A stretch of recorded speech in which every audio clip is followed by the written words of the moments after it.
Torpedoes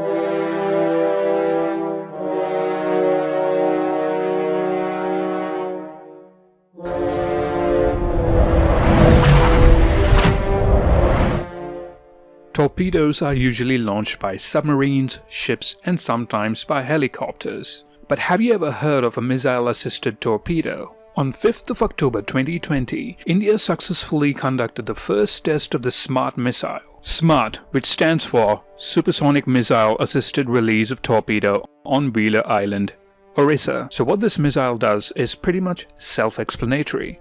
The missile once launched is basically like a regular supersonic missile. SMART flies at a lower altitude for most of its flights and receives its digital instructions from a warship or from a flying object, like an Air Force plane which can detect submarines. For example, the P-8 Poseidon.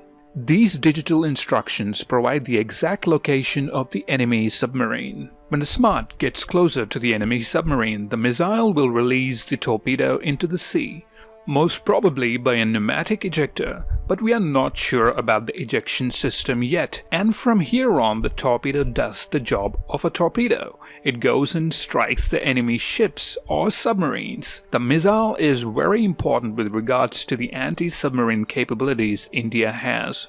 All the events of the SMART missile system were monitored by radars, telemetry stations, and ships. Now, what is the use of this system? The best thing we can think of is most probably the ships don't have to go too close to the enemy ship to launch a torpedo. And since the aerial drop torpedoes are generally smaller and lighter than the marine release torpedoes, we can expect the SMART release torpedoes to be smaller and lighter as well.